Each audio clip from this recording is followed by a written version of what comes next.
Hi friends, thumbnail பார்த்துருப்பீங்க. இன்றைக்கி என்னென்னு குலாப் ஜாமுன் செய்வது தான் எப்படின்னு பார்க்கலாம் வாங்க. நான் வந்து ஆச்சி மசாலாவில் குலாப் ஜாமுன் பவுடர் வாங்கினேன். நான் ஃபஸ்ட் டைமாக செய்ய போகிறேன். ஸோ அதுக்கப்புறம் மில்க் மேடு வாங்கினேன். மில்க் மேடு வந்து அந்த சாஃப்ட்னஸ் கொடுக்குன்னு சொன்னாங்க. ஸோ அதுக்காகவே நான் வந்து மில்க் மேடு வாங்கினேன். ஏன்னா இதுக்கு முன்னாடி நான் மில்க் மேடு யூஸ் பண்ணதில்லை. இப்போ தான் ஃபஸ்ட் டைமாக மில்க் மேடு வாங்கிட்டு வந்திருக்கேன். 1 கப்பு பால் நல்லா சுண்டை காய வச்சு எடுத்து அதை ஆற வச்சுட்டேன். சுடுபால் ஊற்றக்கூடாது, அதனால் பாலை வந்து ஆற வச்சு எடுத்துட்டேன். ஸோ எல்லாமே ரெடி பண்ணி வச்சிட்டேன். பால், Milkmaid, gulab jamun powder எல்லாமே ரெடியாக எடுத்து வச்சிட்டேன். வாங்க எப்படி செய்கிறதுன்னு பார்க்கலாம். ஃபஸ்ட்டு வந்து பவுடரை பிரிச்சுட்டு ஃபுல்லாக கொட்டிட்டேன். ஏன்னா எனக்கு ஃபஸ்ட் டைம் செய்கிறதுனால கொஞ்சம் தடுமாட்டமாக இருந்துச்சு. நீங்கள் எல்லாம் செஞ்சுருக்கீங்களா இல்லையாங்கிறத கண்டிப்பாக கமெண்ட் பண்ணுங்கள். நான் வந்து ஃபஸ்ட் டைமாக செய்கிறேன். ஸோ எப்படி செய்கிறேன்னு பார்க்கலாம். அதுக்கப்புறம் மில்க் மேடு வந்து நான் ஃபஸ்ட் டைமாக யூஸ் பண்ணுறேன். ஸோ ஒருத்தவங்ககிட்ட கேட்டேன். அவங்க சொன்னாங்க ஒரு 2 ஸ்பூன் ஊற்றலாம் அப்படின்னு சொன்னாங்க. ஸோ நான் கொஞ்சம் 2 ஸ்பூனுங்கிறது இன்னும் கொஞ்சம் நிறையாவே வரட்டும் அப்படின்னு சொல்லிவிட்டு நானும் அதை ஓப்பன் பண்ண தெரியாமல் அப்படி இப்படி ஓப்பன் பண்ணி நானும் நல்லா ஊற்றி, அது வந்து சாஃப்ட்னஸ்க்காகன்னு சொன்னாங்களா, சரி சாஃப்ட்னஸ்னாதே சாப்பிட்டு பார்ப்போம் அப்படின்னு சொல்லிட்டு இன்னும் கொஞ்சம் எக்ஸ்ட்ரா ஊற்றி ஃபுல்லாக எல்லாமே அந்த மில்க் மேடு எல்லா இடத்துலையும் பரவுற மாதிரி ஃபுல்லாக சேர்த்து கட்டி இல்லாமல் உடச்சி விட்டேன். உடச்சி விட்டதுக்கப்புறம் பார்த்தோம் அப்படின்னா, நம்ம ஃபஸ்ட்டு வந்து எண்ணெய் ஊற்றிக்கிட்டாலும் ஊற்றிக்கலாம், நெய் ஊற்றுறதா இருந்தாலும் ஊற்றிக்கலாம். நம்மளோட டேஸ்ட்டுக்கு ஏற்ற மாதிரி தான் இது. ஸோ நான் வந்து ரெண்டுமே கலக்காமல் பால் ஊற்றிக்கிட்டேன். எனக்கு பால் பொருள் பிடிக்குங்கிறதுனால பால் ஊற்றிட்டு, உங்களுக்கு வந்து எண்ணெய் தண்ணி பால் பிடிக்காதுன்னா நீங்கள் தண்ணி மட்டும் ஊற்றி பிசைஞ்சிக்கலாம். மில்க் மேடு ஊற்றணுங்கிறது கிடையாது, உங்களுக்கு டேஸ்ட்டுக்கு தகுந்த மாதிரி ஊற்றிக்கலாம். அடுத்தது பால் கொஞ்சம் கொஞ்சமாக ஊற்றி ஃபஸ்ட்டு கொஞ்சம் ஊற்றிட்டு இருக்கிறது எல்லாமே கலந்து விட்டு, ஏன்னா நிறையா ஊற்றணும் அப்படின்னா கொலன்னு ஆகிடுவேன்ட்டு ஃபஸ்ட்டு கொஞ்சமாக ஊற்றிட்டு அதை வந்து கலந்து விட்டுக்கலாம் அப்படின்னு சொல்லிட்டு பிசைஞ்சு விட்டுட்டேன். நல்லா அந்த பால் வந்து எல்லா இடத்துலையும் படுற மாதிரி பிசைஞ்சிட்டு, அதுக்கப்புறம் இன்னும் கொஞ்சம் பால் சேர்த்துட்டு கட்டி இல்லாமல் மறுபடியும் எல்லாத்தையும் உடச்சி விட்டு, சப்பாத்தி மாவு எப்படி பிசைவோம் அதே மாதிரி வந்து சப்பாத்தி மாவு பிசைகிற மாதிரி ஃபுல்லாக மறுபடியும் பால் எவ்வளோக்கு வேணுமோ கொஞ்சம் கொஞ்சமாக சேர்த்து நான் வந்து சப்பாத்தி மாவு பதத்துக்கு வந்து பிசைஞ்சிட்டே இருந்தேன். இந்த மாவு வந்து கட்டி இல்லாமல் பிசையணும், அதுதான் இதோட ஸ்பெஷாலிட்டியே. ஏன்னா கொஞ்சம் கட்டி விழுந்துட்டா கூட இது அந்த உருண்டை இது பண்ணும்போது நல்லா வராது. அதனால் நம்ம எவ்வளோக்கு எவ்வளோ கட்டி இல்லாமல் வந்து பிசையணுமோ அவ்வளோக்கு எவ்வளோ வந்து கட்டி இல்லாமல் பிசைஞ்சிக்கணும். இந்த பிசைஞ்சு முடித்ததுக்கப்புறம் நம்ம வந்து நெய், இது வந்து நான் வீட்டிலையே செஞ்ச நெய். ஏன்னா நம்ம ஃப்ரீயாக தானே இருக்கோம், அப்பப்போ வந்து நெய் வீட்டிலேருந்தே செஞ்ச நெய், இது வீட்டில் செஞ்ச நெய் தான். ஸோ வீட்டிலேருந்து செஞ்ச நெய்ங்கிறதுனால கொஞ்சம் நல்லா ஸ்மெல் அதிகமாக இருக்கும். நம்ம எதுவும் இது ஆட் பண்ண மாட்டோம்ல, அதனால் கருவேப்பிலெலாம் போட்டு நான் தாளிச்சிருப்பேன். கொஞ்சம் நல்லா வாசமாக இருக்கும். அதனால் அதை ஒரு 2 ஸ்பூன் போட்டு ஃபுல்லாக எல்லாத்தையும் பிசைஞ்சி சப்பாத்தி மாவுக்கு பிசைகிற மாதிரி ஃபுல்லாக நெய்யை ஊற்றி வேணுங்கிற அளவுக்கு நெய் வந்து நம்ம ஊற்றிட்டே இருக்கலாம். எனக்கு நெய், பால் பொருள் எல்லாமே பிடிக்கும். ஸோ அதனால் நான் வந்து நெய், பால் எல்லாம் நிறையா சேர்த்துக்கிட்டேன்.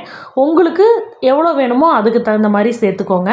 நான் ஃபுல்லாக சேர்த்துட்டு சப்பாத்தி மாவு எவ்வளோக்கு எவ்வளோ நம்ம வந்து சாஃப்டாக பிசைவோம், அப்போ தான் சப்பாத்தி வந்து சாஃப்டாக வரும். சேம் அதுவும் இதே மாதிரி தான். அதனால் மறுபடியும் இன்னும் கொஞ்சம் நெய்யை சேர்த்து பிசைய ஆரம்பித்தேன். பிசைஞ்சதுக்கப்புறம் சப்பாத்தி மாவு பதம் வந்துருச்சு.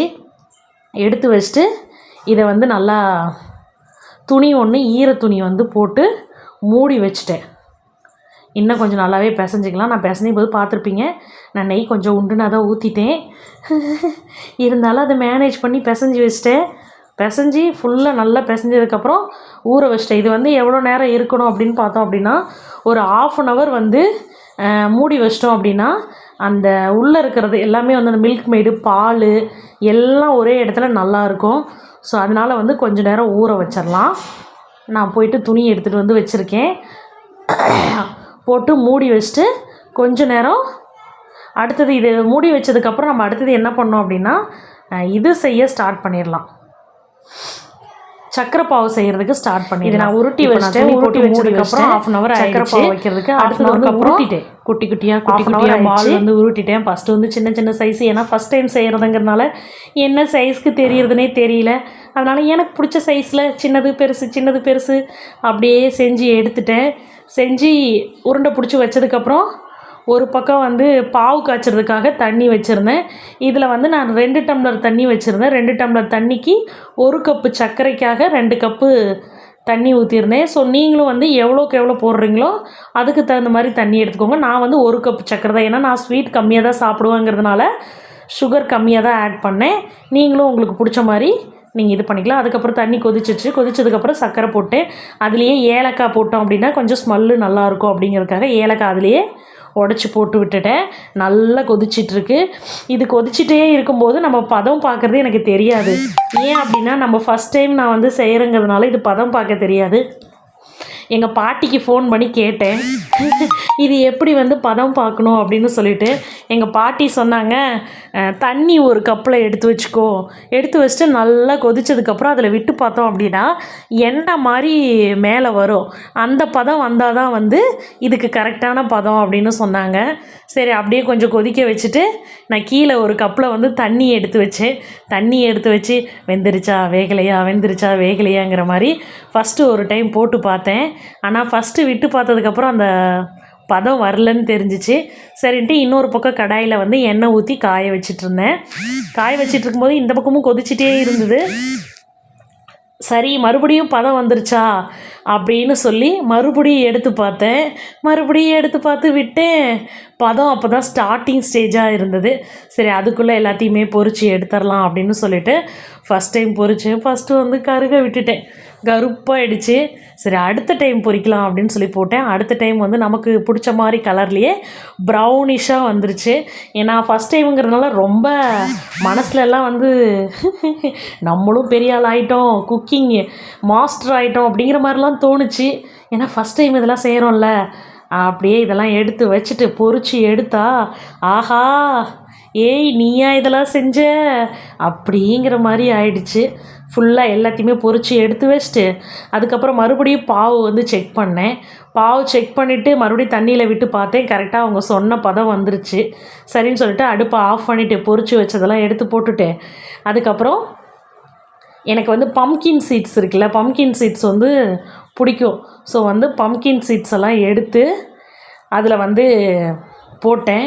போட்டுட்டு ஒரே ஒன்று தான் எடுத்து சாப்பிட்டு பார்த்தா வேறு லெவலாக இருந்துச்சுங்க. அப்புறம் பக்கத்து வீட்டுக்காரங்களோட பாக்ஸ் 2 என்கிட்ட இருந்துச்சு. சரி வெறும் பாக்ஸாக கொடுக்கக்கூடாது அப்படின்னு சொல்லிட்டு அவங்களுக்கு வந்து பேக் பண்ணி 2 பேருக்குமே வந்து பேக் பண்ணி வச்சுட்டேன்.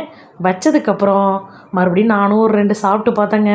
வேறு லெவலாக இருந்துச்சு. இந்த சீட்ஸ் எல்லாம் போட்டு சாப்பிட்றதுக்கு உங்களுக்கு பிடிக்குமா? இதே மாதிரி செஞ்சு பாருங்கள். பிடிச்சிருந்தால் லைக் பண்ணுங்கள், சப்ஸ்கிரைப் பண்ணுங்கள், மறக்காமல் ஷேர் பண்ணுங்கள். Thank you all. நன்றி நன்றி. என்னையும் பார்த்து நீங்கள் சமைக்க போகிறீங்க, எப்படி இருக்குங்கிறத மறக்காமல் கமெண்ட் பண்ணுங்கள். மறந்துடாதீங்க, மறந்தும் இருந்துடாதீங்க. இன்னொரு வீடியோவில் பார்க்கலாம். Tata, bye bye, see you.